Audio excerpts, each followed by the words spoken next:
Good afternoon, everyone, and welcome to the 8th edition of the 3-Minute Thesis competition here at the University of Bologna in this stunning Sala Ottavo Centenario. A warm greeting to our distinguished jury, our voting audience, and everyone joining us online. The 3-Minute Thesis competition is a unique challenge for PhD candidates. They have just 3 minutes to present years of research to a non-specialist audience in a way that is clear, compelling, and accessible. It's a great opportunity to own their academic, communication, and public speaking skills. Taking part in this event reflects our dedication to research excellence and aligns with our active role in the Coimbra Group, a network of European universities committed to academic collaboration and exchange. Strengthening these connections helps enrich both our university and the wider academic and non-academic community. Before we meet our participant, I'd like to extend a warm welcome to Professor Maria Letizia Guerra, Delegate for Public Engagement, and express our gratitude to both her and Professor Marco Carricato, Delegate for PhD Program Degrees, for their support in making this event possible. And now it's my pleasure to introduce our esteemed jury. Professor Maria Letizia Guerra, Rector's Delegate for Public Engagement, Professor Paolo Blasi from the Department of Pharmacy and Biotechnologies, Professor Massimiliano Bonafè from the Department of Medical and Surgical Sciences, Professor Luca Ciancabilla from the Department of Cultural Heritage, Professor Riccardo Gasperina Geroni from the Department of Classical Philology and Italian Studies, Professor Lucia Maini from the Department of Chemistry, Giacomo Ciamicen, Professor Diego Donna from the Department of Philosophy, Dr. Ruggero Rollini, a chemist and a science communicator, whom we also thank for the leading and insightful workshop and on science dissemination for our finalists. And now I invite Professor Guerra to take the floor for a brief welcome speech. Thank you so much. And so today we welcome the Coimbra 3-Minute Thesis competition. We deeply appreciate everyone who has joined this competition, and because we believe that our future will be a bright place if we believe in research, and especially if we believe in your research, that are the best research that we can develop, because it's given by young people. So the young research is a way to see a bright future for all of us. The University of Bologna will be hosting the annual, if you say, anniversary of Coimbra Group next June from 10 to 13 of June. I think that it's very important appointment, because here in Bologna you will have the opportunity to have all the universities that are have an important role in the Coimbra Group. What is the Coimbra Group? Why it is so much important? Because the basic manifesto, we can say, of the Coimbra Group was based by Poitiers Declaration. And what I really like in this declaration is that it is very close to my delegate in public engagement, because in the Poitiers Declaration it is written that it's very important to create a relationship between universities and cities. And today it is so much important, because we believe that the unique way to create public good, to create value in the society, is to improve, is to have projects such that the knowledge becomes a place where everyone can stay, not just in this university, not just in your laboratory, but knowledge becomes a common good. If it happens, then we will have surely a very safe place for our citizens all over the world. So, the Poitiers Declaration, in my opinion, is really crucial in this Coimbra Group. And most of all, I would like to thank all the PhD students, because really this year you were a lot of PhD students asking to participate this competition. So we are so happy for this success, for this competition. And why I thank them? Again, because your role is a fundamental aspect in the society, because you develop what we need to have a better world. And we know that there will be a winner, and the winner for the final competition will be on June 12th. And we hope that the winner will be a PhD student coming from the University of Bologna. However, by the way, if it is not possible, in any case, we know perfectly that one of the most important exciting adventure that you can have in your life is research, there is no doubt. And we are so happy that you were able to travel with us in your beautiful journey. So thank you so much from the University of Bologna and for all of us to develop your research and to be here with us to improve how important is this dissemination. Not just dissemination given with the impact on society, yes. So thank you so much, okay, and welcome again.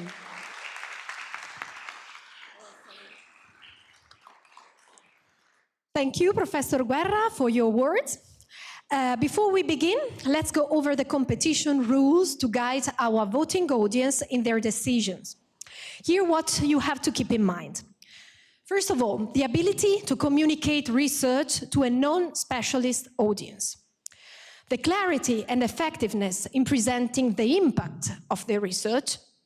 The level of engagement and presentation skills. And last but not last, the relevance and usefulness of the PowerPoint slide. We ask you to vote fairly, without being influenced by personal connection. You have received an email with a link to the voting platform, or you can scan the QR code on the screen. In the voting area, you will rate each presentation from 1, that means poor, to 5, that means excellent. And every finalist must be evaluated. If you exit before the end of the last speech, your vote will not be counted in the final tally. Best luck to our finalists. Thank you for being part of this inspiring event.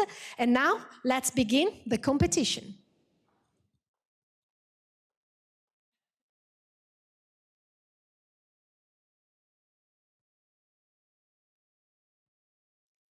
Hello, everyone. So our first participant is Camilla. Camilla is a PhD student in surgical sciences and innovative technologies. Since 2023, her research has focused on developing computational stimulations to support patient-specific surgical planning, with the goal of advancing surgical care and healthcare practices. Camilla is no stranger to adventure. A former cheerleader, she now surfs the waves and draws energy from both sports. If she weren't a researcher, she could imagine herself in a creative field, like architecture, or culinary arts, or even running a surfing school by the beach. During her master's internship, she nearly flooded the lab by forgetting to secure a water tank. Thankfully, no one noticed at the time, but she fessed up after graduation. Now, let's hear her pitch. Title: From Virtual to Reality, Advancing Personalized Surgery with Simulation.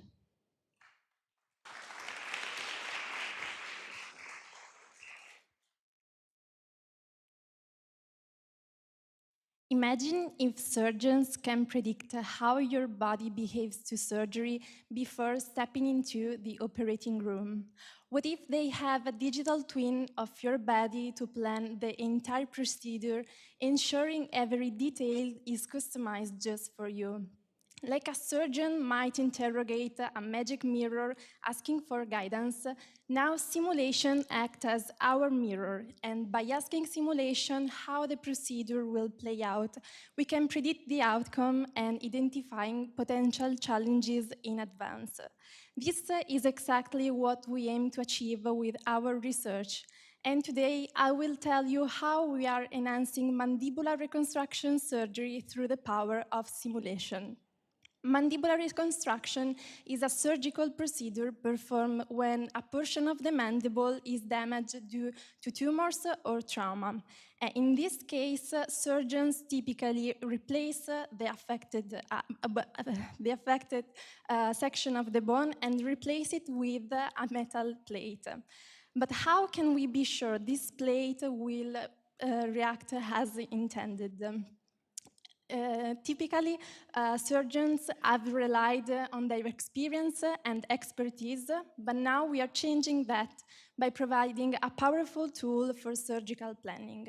From medical imaging, we can create a model of the mandible of the patient and create a custom plate specifically for that patient. And with simulation, we can predict how the plate will perform when the patient bites or chews. And this is how we test the surgery before it happens, allowing us to identify potential issues and predict the outcome of the surgery. Then we were interested in verify that our simulation align with reality. So we perform real tests with 3D printed mandibles and plates. And our results were very good. So we can predict with a high confidence how the plate will react when the patient bites or chews. And these results are also, in a new analysis, we are developing a new optimized design on the plate and a new design of the plate to have a better surgical outcome.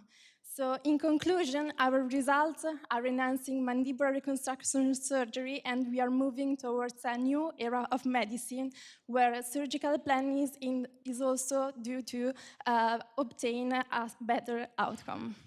Thank you.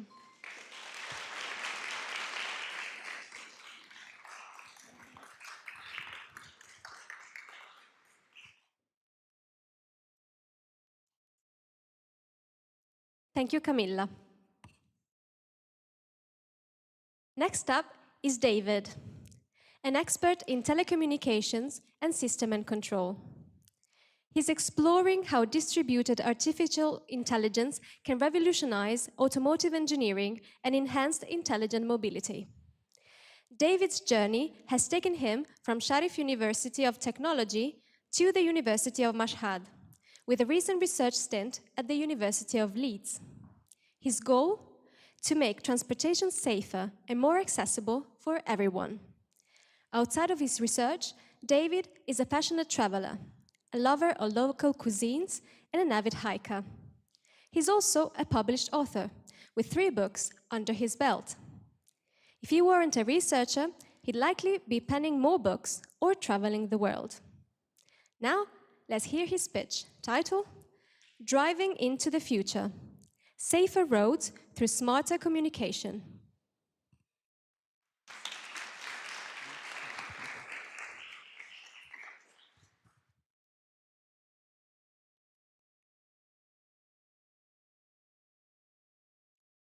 Stuck in traffic again. Frustrating, isn't it? Now imagine a future where you don't have to drive at all, where self-driving cars takes you from point A to B.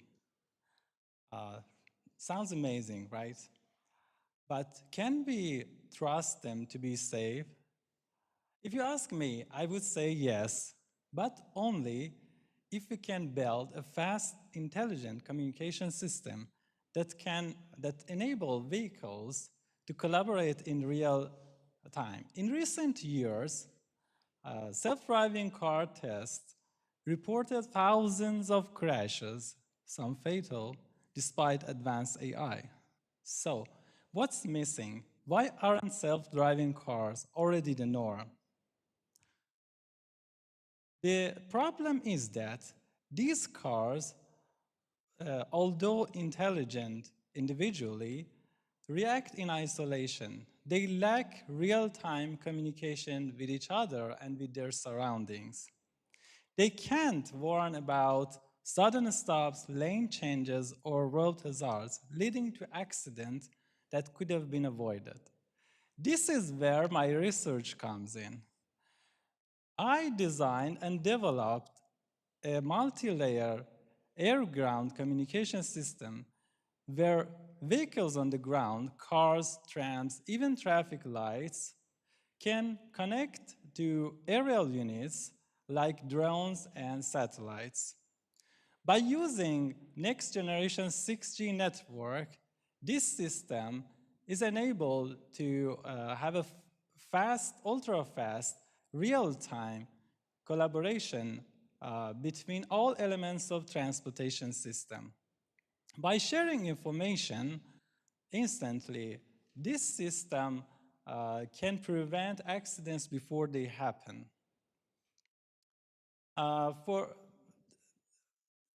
Even before they happen. For many years, theoretical models suggested that this system could work, but I wanted a real-world proof for this matter. So after publishing 15 papers in journals and conferences, I took my research to one of the best equipped transport labs in the UK. And the results, 40% reduction in car crashes. Think about it, 40% fewer accidents means thousands of lives saved each year. Our experiment proved that real-time communication, we can have no more traffic, no more accidents. Thank you.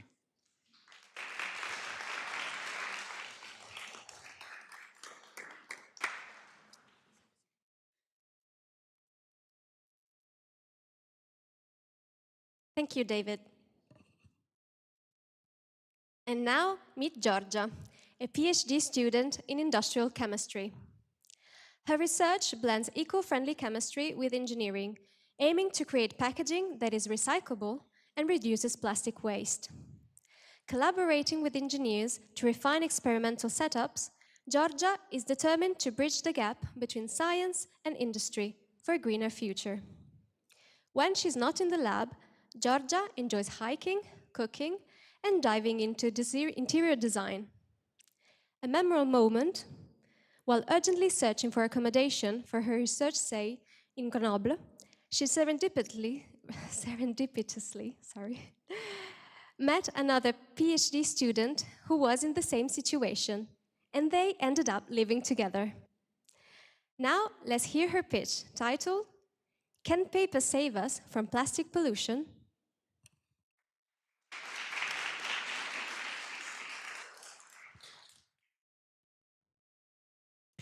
Have you ever tried to open a water bottle now and the cap won't come off? I mean, it's pretty annoying, right? You twist and pull, but the cap stays stuck to the bottleneck. Well, I know, it seems to be impossible, but there is a good reason for that. This new packaging design is part of European law aimed at reducing plastic pollution. But while this regulation may help, the bigger problem still remains. Plastic is everywhere. It's in our clothes, our packaging, our oceans, and even inside our bodies. And sometimes you think you are making the eco-friendly choices, but you are actually not. Take a paper coffee cap, for example. You might think, great, it's paper, it's recyclable, it's a green choice. Well, most of these caps are not just paper. Indeed, they contain hidden plastic layers to make them waterproof. These plastic layers improve functionality, but making recycling much more difficult because they require extra steps to separate plastic from paper. So that's why we need a truly recyclable and plastic-free solution, and that's where my PhD project, together with the Italian company SACMI, comes in. We successfully developed a new paper packaging that is waterproof and totally plastic-free. How?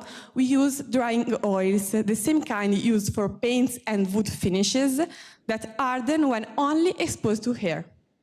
Their hardening creates a total natural barrier against water. The problem? This oil takes days to harden, way too slow for industry, of course. So we successfully sped up the reaction by using only it without need of harmful chemicals.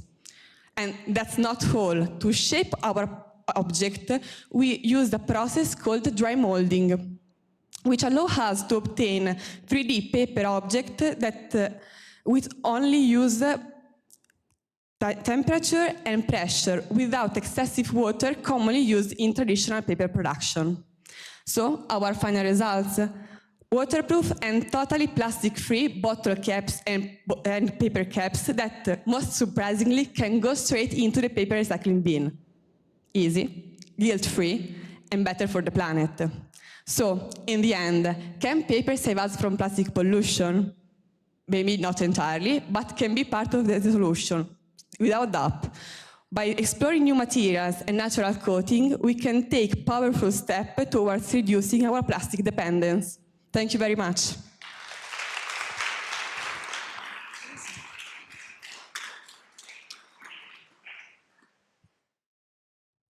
Thank you, Giorgia.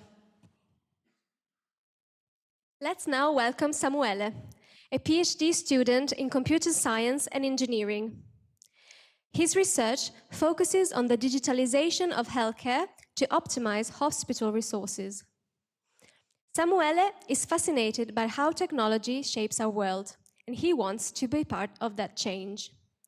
His goal is to apply cutting-edge computer science to resolve real-world healthcare problems. Beyond coding, Samuele loves teamwork, problem-solving, and addressing people's needs. And when he's not coding, Samuele enjoys cooking and dreams of opening a gourmet burger place as his PhD dropout plan. Now, let's hear his pitch, titled Orchestrating Hospitals with Digital Twins.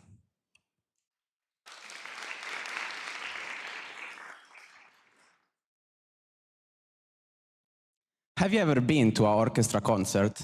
If you have, you've seen a person at the front waving a stick, and probably ask yourself, what is that guy doing?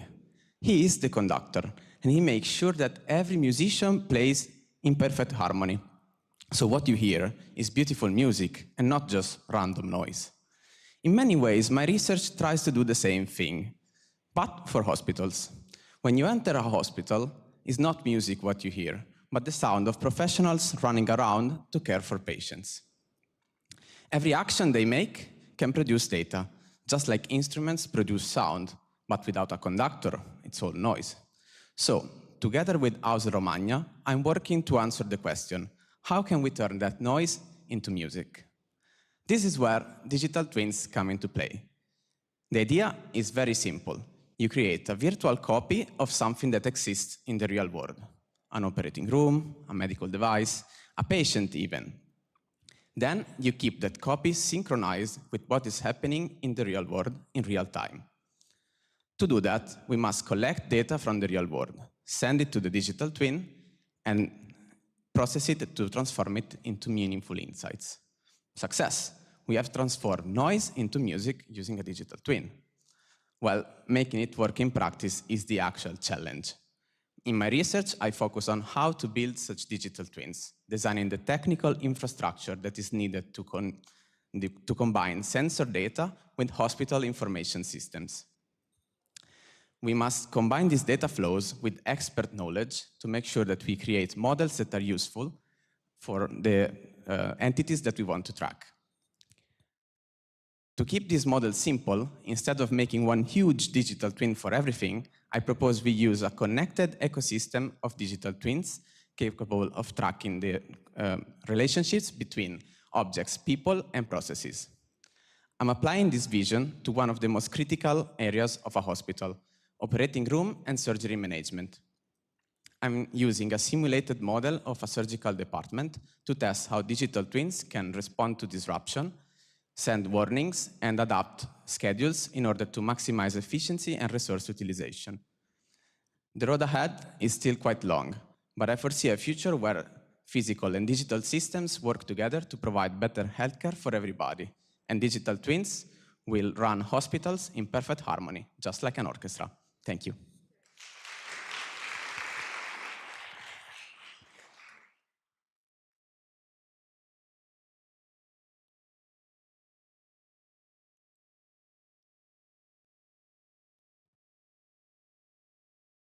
Thank you, Samuele. Next on stage is Aoi, a PhD student in cultural heritage in the digital ecosystem.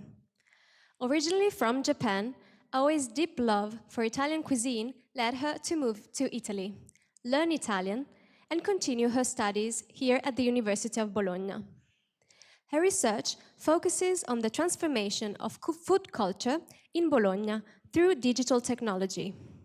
Aoi believes home cooking can empower people, and she's passionate about rediscovering this through her anthropological lens.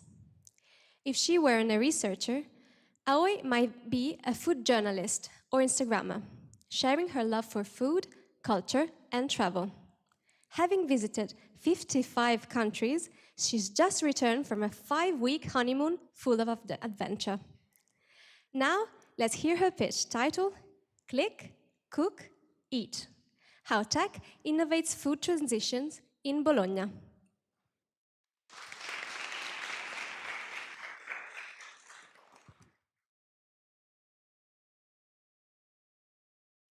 Imagine a kitchen in Bologna. A mamma bolognese is making pasta just her ancestors did. Now imagine she's cooking couscous, which is not from Bologna, looking at online recipe.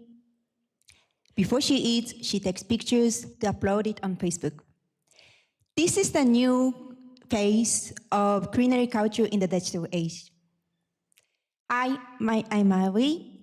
My research explores how digital technologies are reshaping the culinary culture of home cooking in Bologna. I interviewed 40 families, all from Bologna, with the age between 33 to 80. So, how digital innovations impact food traditions? I share 5 key findings. Firstly, tradition remains, and digital supports it. At Christmas, almost all my interviewees eat tortellini with their own family recipes. It never changes. But one woman said, I could never make crescentine, but one day I found a recipe on Facebook and I tried it. It was not at the level of my grandmother's, but it was not bad. So digital support people to keep their traditions alive. Secondly, everyday cooking is more varied. Now people try new recipes by watching YouTube videos or adapt the traditional ones for healthier or quicker cooking, right? Thirdly, food connects people. A 65-year-old man loves sharing his dishes on Facebook group. And he told me, by exchanging recipes, I connect myself to the community. Fourthly, gender roles are changing. Men traditionally not be taught to cook at home, are now learning from the internet. A 33-year-old man said, I actually started to cook with YouTube. Mio cavallo di battaglia. My risotto is fantastic. Lastly, food is not for eating, but for seeing also. Now, social media is changing our way of eating. One man even admitted, I sometimes decide what or how to cook based on what it will look on Instagram. So in conclusion, people use digital tools to preserve their traditions, but at the same time, to innovate their daily cooking. Tradition and innovation are not in conflict, but in coexist. Thank you.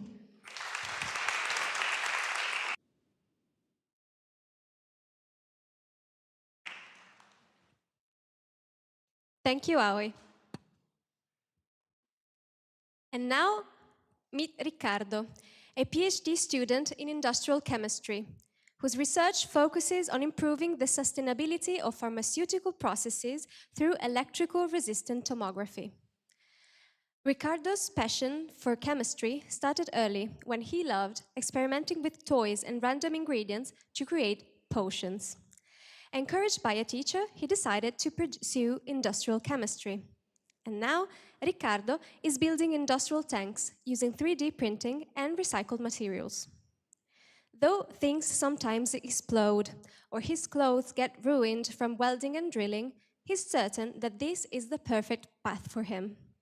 If he weren't a chemist, Riccardo believes he would be an astronaut. Now, let's hear his speech, titled, Save money and optimize your processes in real time with electrical resistant tomography.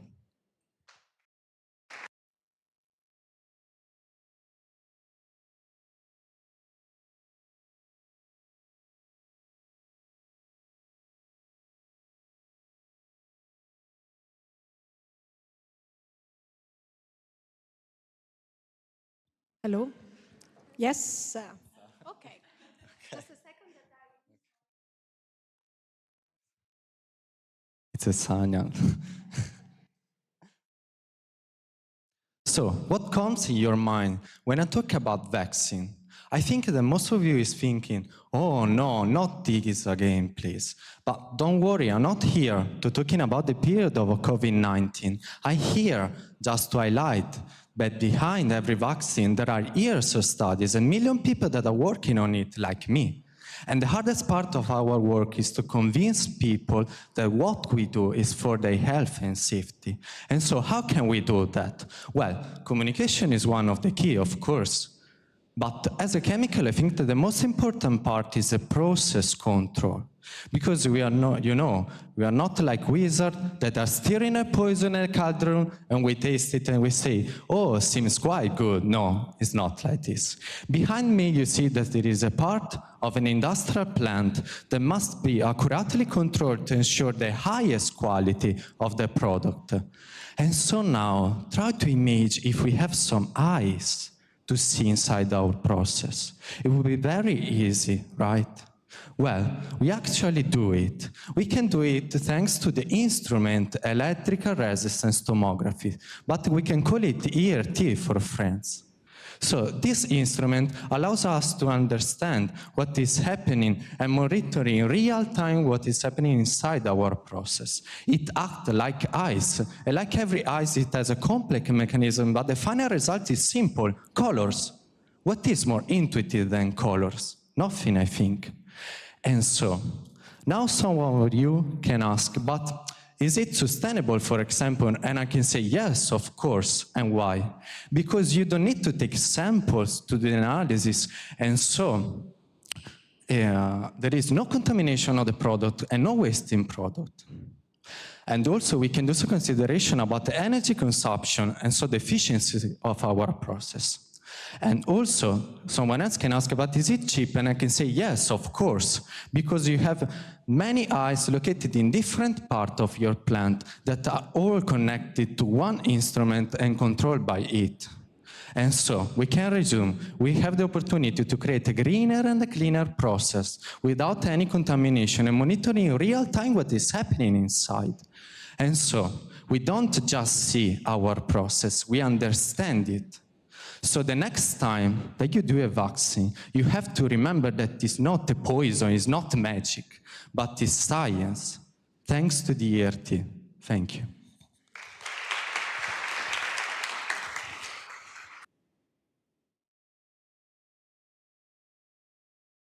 Thank you, Riccardo. Let's give a warm welcome to Lidiana, a PhD student in structural design. Lidiana is revolutionizing construction with her research on metal 3D printing, exploring how it can drive sustainability in the architectural, engineering, and construction sector. Her PhD journey took her to Cranfield University, UK, where she worked on integrating environmental impact assessment into 3D printing applications. When she's not advancing the future of construction, Lidiana's dream job would be running a pizzeria, though she'd leave the pizza making to the pros. In her free time, she enjoys watching TV, solving Sudoku, and working with a youth association that promotes education, science, and culture. Let's hear her pitch, titled, Building the Future of Structural Engineering, One Layer at a Time.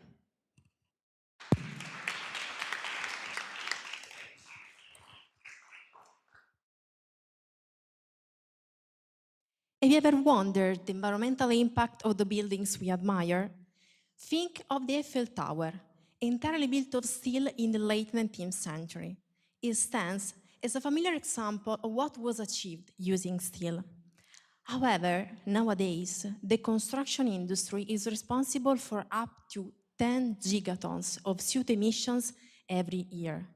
To put that in perspective, that's equivalent to the weight of roughly 4 million Olympic swimming pools filled with water. This impact compels us to rethink how we use steel. In my research, I explored the application of an innovative metal 3D printing technology called Wire Arc Additive Manufacturing, with the acronym WAM, for structural applications. WAM employs a robotic arm, a welding-like process, and a metal wire to produce large, complex, and customized steel structural elements that conventional methods simply cannot achieve. WAM revolutionizes both fabrication and design by enabling a design for WAM approach, allowing the production of complex and optimized steel structural elements that significantly reduce the steel consumption while maintaining the same structural performance. To have an idea, if we need 100 kilos of steel to produce a column, we can save up to 70 kilos of steel for producing the optimized WAM column. This reduction in material use contributes to lower CO2 emissions during production. Of course, realizing these benefits comes with its challenges. These novel WAM elements requires the design of these novel WAM elements requires a deep understanding of the WAM material's behavior, which differs from the original steel wire. Extensive experimental studies in my work have shown that the WAM material's behavior is comparable to conventional structural steel, being able to support the development of design guidelines for WAM elements. My research shows that rethinking steel construction with WAM lets us reduce material use and cut CO2 emissions while maintaining the structural performance we need. This innovative approach could transform the way we build, paving the way toward a more sustainable future in construction. Thank you.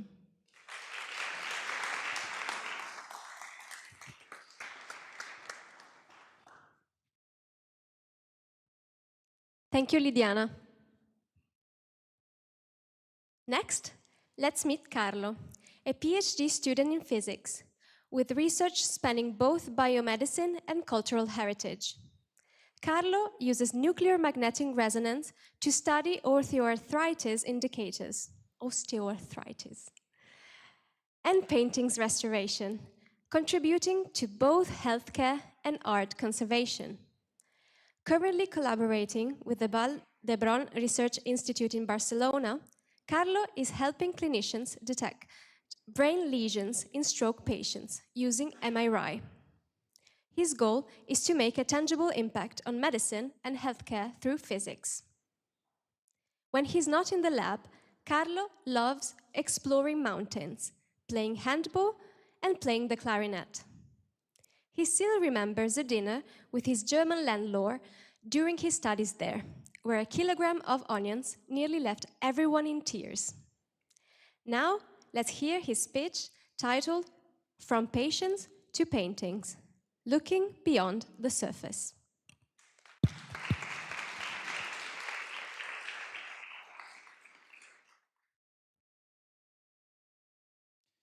Have you ever had brain surgery? I had, when I was 16. Do you know the role of magnetic resonance in my surgery? A crucial one. Inside the magnetic resonance machine, our body is an orchestra. Each part of the body responds to a magnetic field, creating a symphony of information. Imagine you are a doctor in a hospital. In front of you, there is an old man that had an ischemic stroke some hours ago. You have to operate on him. You perform a brain scan, a test that, in theory, predicts which brain areas can be saved. Do you trust it? You shouldn't. Today, this estimate is very inaccurate. So the choice is yours. You can only rely on your experience. In Spain, we analyze stroke patients before and after surgery.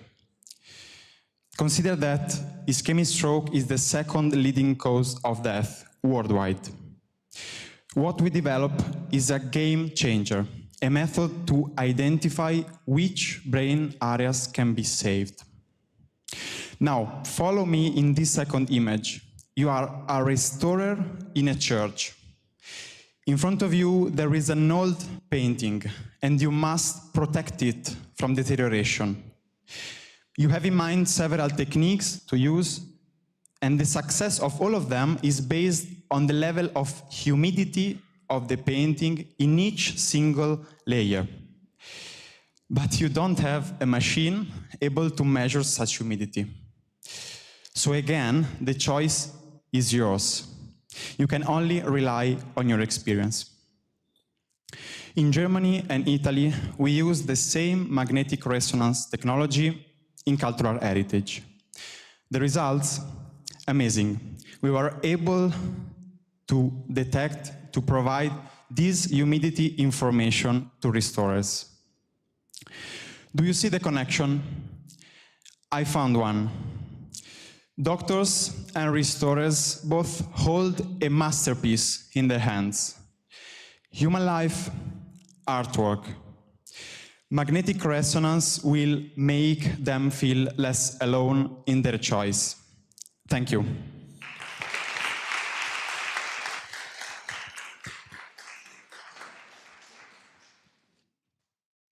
Thank you, Carlo. And now, let's welcome Anna, a pharmacist turned oncology researcher at the Istituto Romagnolo per lo studio dei tumori Dino Amadori. She's developing cutting-edge cancer treatment using genetic tools to reprogram immune cells for targeted therapy. When she's not working in the lab, Anna is an avid traveler, exploring cultures from Japan to Lapland. She's also a home chef, experimenting with new flavors with her partner. If she weren't a researcher, Anna might dive into wine, phytotherapy, or even create her own line of botanical products. A memorable moment during her studies in Barcelona, ruining a colleague's precious lab work by doodling on the wrong paper, a lesson learned with a laugh. Let's hear her pitch, titled The Power Duo, Supercharged Cells and Radiation Against Cancer.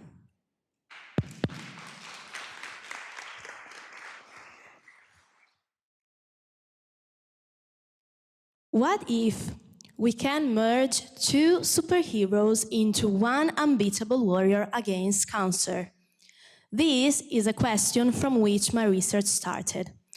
On one side, we have CAR T cells, a revolutionary therapy where patients' immune cells are modified to recognize cancer cells with extreme precision.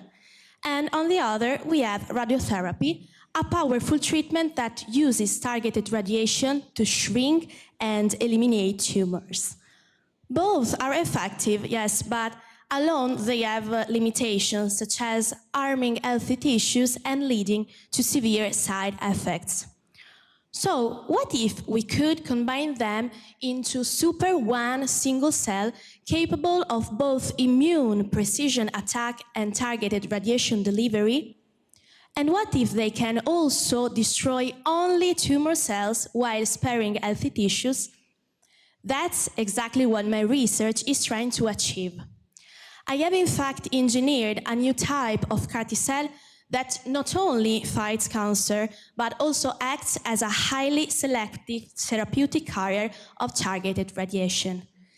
And what makes this approach truly unique is that it's inducible. These cells don't just capture radiation all the time and everywhere, but they activate only when they recognize a tumor cell, only at that precise moment.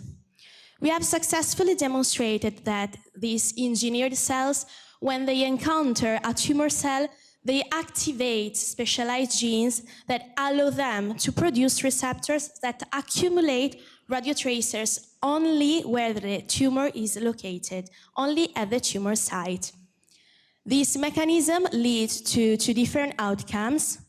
First, it enhances the cancer-killing effect by delivering targeted radiation precisely where the tumor is located.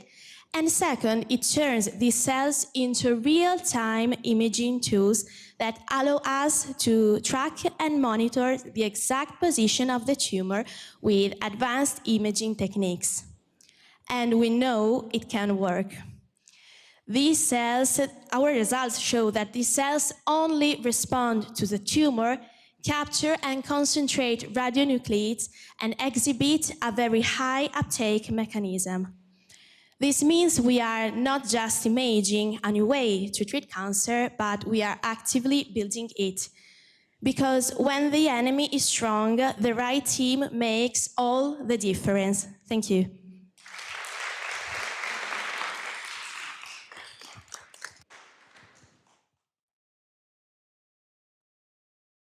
Thank you, Anna.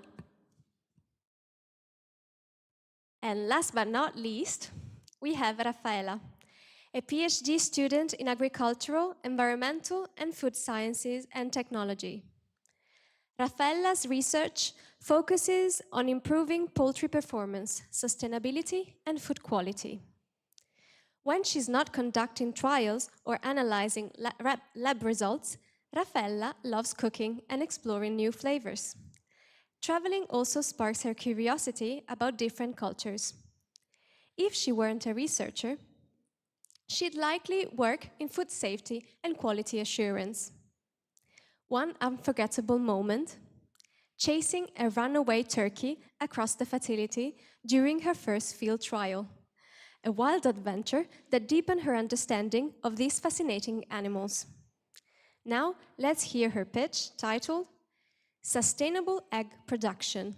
Can hen biodiversity and recycling former foodstuff make a difference?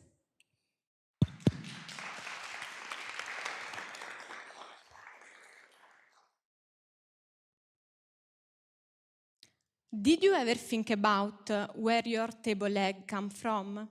And more importantly, have you considered their environmental impact? Egg production plays a crucial role in providing nutrient-dense food all over the world, but it also has sustainability challenges.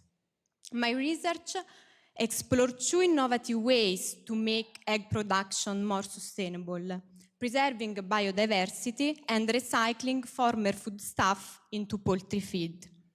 First, let's talk about biodiversity. Most eggs come from a few high-performance breeds. While this approach is efficient, it puts local chicken breeds at risk of extinction due to a lack of economic interest. Currently, these local breeds are kept only for ornamental purposes, but they are important for keeping genetic diversity. My research proposes a model to maintain these local breeds, not by modifying their genetic traits, but by improving their productivity through crossbreeding with high-performance genotypes. The results: these crossbreeds successfully reduce the productivity gap with the commercial hybrid, offering a sustainable alternative that preserves biodiversity without compromising efficiency. The second challenge is animal feeding sustainability. Did you know that a lot of ingredients used in chicken feed, like cereals and grains, are also suitable for human consumption? These create resource competition for feed and food supply. But what if we fed chicken with something different, like former foodstuff from bakery and pasta industries that would otherwise go to waste? Italy, for example, produces a steady flow of unmarketable but nutritionally valuable of former baker and pasta product. My study show that this former foodstuff can successfully replace traditional grains in poultry feed without compromising egg quality and productivity. In conclusion, by combining smarter breeding strategies with the circular feeding practices, we can protect local chicken breeds, reduce food waste, and make egg production more sustainable. So the next time you enjoy an egg, think about how this innovation can make your meal greener. Thank you.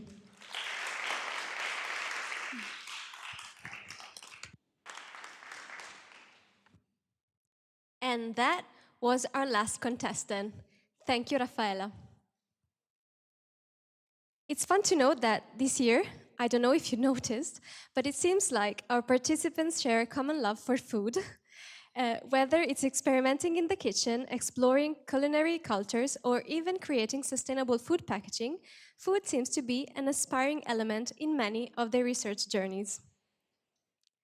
Now, a big thank you to all the participants for your inspiring pitches, and to our audience and jury for your engagement. You now have the crucial task of sending in your results. While the votes are tallied, let's welcome our distinguished guest. It's our pleasure to introduce Professor Diego Donna, an associate professor at the Department of Philosophy.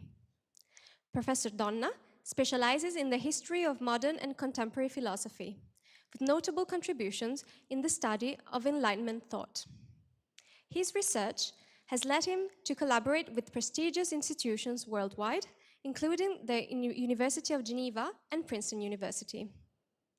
A passionate advocate for dissemination of knowledge, Professor Donna is committed to bridging academic research and public understanding. So without further ado, let's enjoy his speech titled Education and Research, the Value of Collecting Knowledge. Please join me in welcoming Professor Diego Donna. So thank you. Let me thank all the organizers of this event, which is so important for our university. Participating in it and speaking at the end of this day is a great honor for me. It has been a privilege to be part of a day filled with ideas, passion, and talent. My name is Diego Donna. I'm professor of History of Philosophy at the University of Bologna. In these concluding remarks, I will try to share with you some ideas that came to me while attending your presentations on the relationship between education and the purpose of our research. Today, we experienced a unique competition where our brilliant doctoral students challenged themselves to present years of research, study, and dedication in just 3 minutes. 3 minutes to capture our attention, explain complex projects, and make us passionate about the work. This competition is not only a test of communication skills, but also the opportunity, I think, to demonstrate that academic research can be accessible, engaging, and relevant to everyone. Each participant took on the challenge of distilling complex ideas into a clear, compelling message without losing the essence of their work. Today, we didn't just witness a competition, but an explosion of creativity, passion, and intelligence. It was a journey through different disciplines and a chance to discover how research is contributing to changing the world one step at a time. To our doctoral students, I would like to say you accepted this challenge and had the courage to share your work with the audience. Your task was to inspire us, make us reflect, and why not amaze us. And to the audience, you were a fundamental part of this event. Your attention and support made this day even more special. Now, while this is officially a competition, in my view, it represents so much more. In fact, behind individual research project, even at the doctoral level, lies a collective effort that involves many more people than we see on stage. Research is never a solitary endeavor. It is the result of collaboration, mentorship, and the support of entire teams, supervisors, colleagues, research centers, institutions, and even international networks. Personally, I teach history of philosophy at this university, and watching today's competition, I could not help but look at your presentations through the lens of my own field of study. And it made me think two things in particular. First, I would like to underline an aspect that comes across strongly in events like these. That is the cooperative nature of knowledge. The philosophical tradition has always reflected on the collective and shared nature of knowledge. From the time of Averroes to Marx, passing through Spinoza, intelligence has always been seen as something that transcends individual minds and resides in a shared, interconnected domain. All these philosophers believed that it's through dialogue, debate, and even conflict of ideas that humanity can progress in its understanding of the world. The revolutionary idea highlighted how knowledge is not simply the result of isolated efforts, but the outcome of an intellectual collaboration that overcomes time and space. We know that cultural, intellectual, and scientific resources are directed toward innovation and integration of knowledge. In particular, Spinoza offers us a profoundly holistic vision of knowledge, in which we learn that the human mind is simply one node of an infinite network of relationships, and that knowledge is the fruit of this interconnectedness. The power of thinking exists only in relation. Only by engaging with others and integrating diverse perspectives, we can approach a more complete understanding of reality. And collective intelligence, as Pierre Levy would later argue, is contextually grounded, especially thanks to the tools and practices that make shared knowledge possible in today's digital age. In brief, knowledge does not emerge in isolation. It is built through dialogue, the exchange of ideas, and the sharing of resources. And in this sense, each of the projects presented today is a piece of a larger puzzle, a contribution to a shared mission of advancing knowledge and addressing the challenges of our time. Every research project presented today, while represented by a single doctoral student, is the result of a collective work. So this competition, while celebrating individual excellence, reminds us that research is not a race, not just a race against others, but a shared journey towards understanding and progress. It reminds us that progress is built on the dedication of many people working together toward a common goal. Secondly, while listening to your presentations, I reflected on the meaning of your research when viewed within a broader framework of our university's educational offering and on the role of the discipline I teach, philosophy, in this process. We should recall that the issue of rethinking the relation between sciences within the university is not new. Kant had already addressed it at the end of the 18th century, when in a short text entitled "The Conflict of the Faculties," he questioned what it means to teach and conduct research within the university, given that the knowledge being taught seems to be increasingly specialized and even more separated into distinct realms.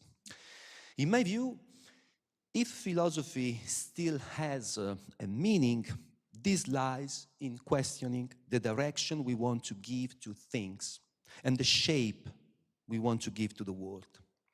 As we know, education has been profoundly transformed in recent decades, and our universities face unprecedented challenges. Also considering the specific need for information, commonly referred to as the lifelong learning process. Moving in the sea of information, individuals are called upon to respond to the challenges of an increasingly differentiated, but at the same time, virtually unified society. This is the transformation on which many philosophers, sociologists, economists have reflected during the last century, recognizing that workers nowadays are no longer silent and isolated from one another, as they were in the Fordist assembly line, but they subjectively communicate through language and cooperation, affecting the human dimension and forms of life, the ancient bios, and above all, scientific, cultural, and economic modes of production. I strongly believe that while maintaining the specificity of different disciplines, it is increasingly important to foster synergy between our areas of research. And I think that philosophy can contribute to this systemic vision. What is the meaning of your research? And what contribution does it offer to today's society? We know that universal access to information does not automatically lead to equality and social justice. And this is not only due to the digital divide or the manipulation of information, but to the crisis of the traditional distributors of information, such as educational or political institutions.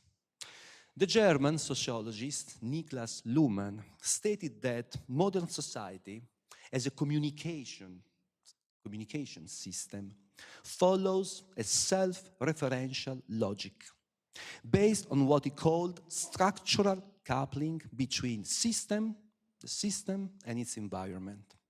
It is therefore not individuals, but rather the actions encoded by systems that give meaning to communication events under conditions of extremely high uncertainty and contingency. Uncertainty is what precedes information. And the question without an answer is a form of uncertainty. So the nature of knowledge today is a struggle against uncertainty. Not just knowledge about things, but rather knowledge about the questions that generate information about things. And unfortunately, we live in a world where communication is not aimed at creating original questions, but at providing often trivial answers that do not generate information. Knowledge conceived this way cannot produce power. Well, by power, I mean the ability of individuals and communities to act consciously and critically on things. This happens especially when the media become tools of propaganda, imposing dominant narratives and marginalizing alternative perspectives.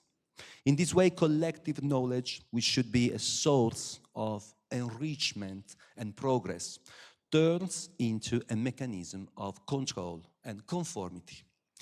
Significantly, a French philosopher, Jean-François Lyotard, defended the idea of a so-called postmodern condition that corresponds to the global shift in meaning produced by the advancement of information technology and the communication sciences.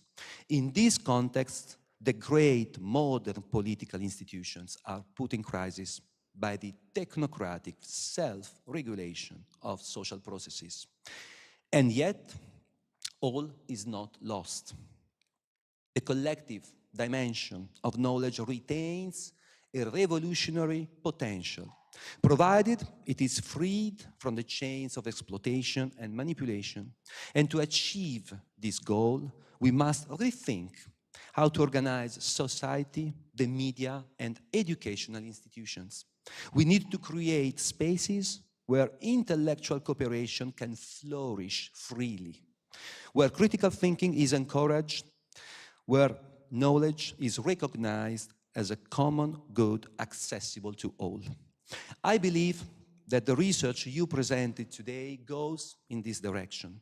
Not only does it offer new knowledge, but it generates new questions about what there is to know. And this is the challenge facing our university. In 1593, the philosopher Jean Bodin wrote the colloquium Heptaplomeres, which could be translated in English as the colloquium of the seven people. The work is a dialogue between 7 interlocutors, one of whom is Jean Bodin, who during their conversation explore various themes related to religion, politics, and the nature of truth. The colloquium Heptaplomeres is a pioneering work that addresses the issue of religious diversity with a rational and philosophical approach. Bodin's colloquium is a complex dialogue that provides spaces for discussion and reflection on the coexistence of contrasting worldviews. Although it was not widely read or discussed in his time, today it is recognized as one of the works that anticipated modern reflections on tolerance, which would later inspire thinkers like John Locke. The 7 characters in the dialogue, from the Catholic to the Lutheran to the Calvinist, from the Israelite to the Islamic to the agnostic, all recognize themselves as fratres in unum, brothers in one, according to an ideal of harmony based on scientific knowledge and the comparative study of facts, nature, and history, framed within a strong awareness of the role of political institutions. So I would like to think of today's meeting in this model. While being competitors, we are more importantly all connected to a public space of knowledge. The university being first and foremost shared knowledge. Competition, therefore, but also collaboration, exchange, and the creation of new questions. I will leave you with the call that Jean Bodin addresses to the seekers of truth. Cultivate your differences, but do not forget that we all share a common knowledge. Cohabitare fratres in unum. Thank you.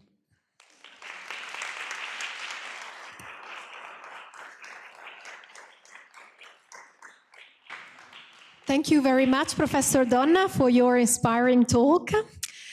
This 8th edition of the 3-minute thesis competition has come to the end. We are very curious, well, I know already, but you may be very curious about the result of the competition.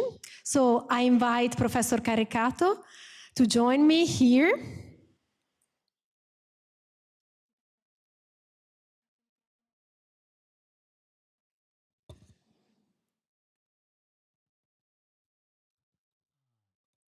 Good afternoon. This usually is considered the most important part of a competition. In our society, usually rankings are very important, and this is actually the part I like the least, because I don't think at university it's important to rank people. Participation is more important than winning, but it's my personal opinion. But I would like to emphasize the fact that, at least to me, all of you are winners. Well, we have to choose at least 3 outstanding participants, and one of them will have the responsibility and a little bit of effort of representing the University of Bologna in the final competition. So now I'm going to call these 3 outstanding participants, starting from the third one. Yes? Uh-oh. Don't mess them up.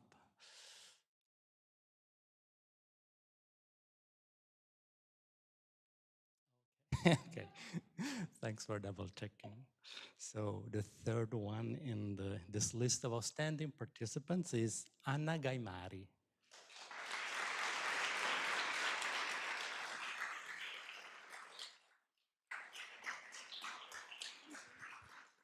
Congratulations. Thank you so much. We also have a small guide of our city.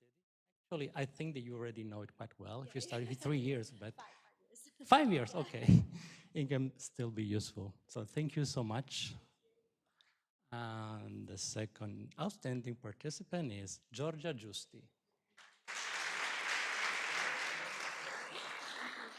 Congratulations.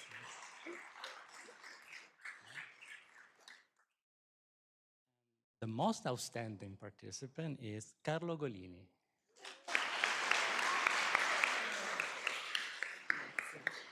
Congratulations. Bigger gift for you. Thank you very much for participating in this competition. Now you have the responsibility on your shoulders of representing this alma mater studiorum.